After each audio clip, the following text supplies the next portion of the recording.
On a entrepris la démarche il y a 2 ans en arrière de supprimer la voiture de notre foyer. C'est important de trouver des nouvelles mobilités. Une solution d'autopartage, ça pourrait être très intéressant. En plus, c'est pas polluant, c'est super, c'est ce qu'il faut faire, c'est l'avenir. En fait, notre arrivée cette semaine à Issy-les-Moulineaux.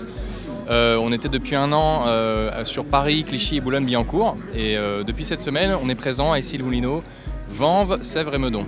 C'est une application d'autopartage. C'est un petit peu comme les services de trottinettes ou de scooters en libre service. Vous voyez, ils sont stationnés en bas de chez vous, en voirie. Vous les géolocalisez via l'appli et vous déverrouillez la voiture via l'appli. Tout se fait via l'application.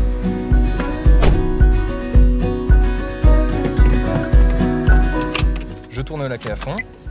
Voilà, j'ai un petit voyant OK sur le tableau de bord. Et maintenant, c'est parti. C'est une voiture électrique, donc forcément automatique. Je n'ai qu'à appuyer sur la pédale de frein, passer en mode drive.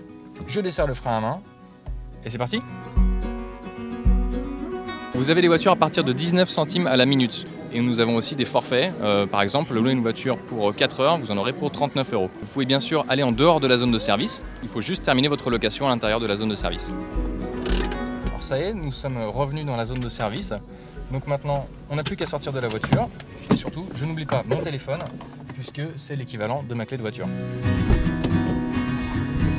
On a 500 véhicules en flotte aujourd'hui. Et notre flotte est composée à la fois de Renault Zoé et de Dacia Spring. Donc uniquement des véhicules 100% électriques.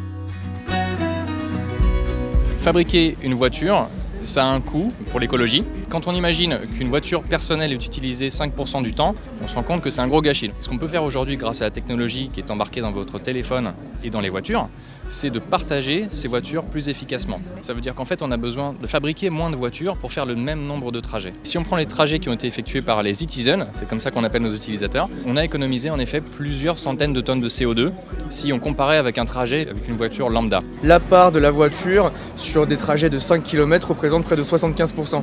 Alors aujourd'hui, il y a une possibilité de trouver vraiment des alternatives par des transports en commun, par la marche à pied, par le vélo, mais aussi par de nouveaux modes de déplacement comme les EDPM et la trottinette électrique. Si on a envie de ne pas utiliser sa voiture, il faut qu'on puisse avoir des transports qui nous permettent d'avoir cette alternative. Donc on crée 200 km de métro autour de Paris. On va organiser les mobilités, les nouvelles mobilités autour de la gare pour pouvoir y parvenir par tout mode, à pied, en vélo, en 2 roues, divers et variés, et en voiture. Nous sommes tous ensemble pour réduire l'empreinte carbone. Il faut qu'on aille dans cette direction de la voiture partagée et des nouvelles mobilités pour mieux vivre, mieux respirer.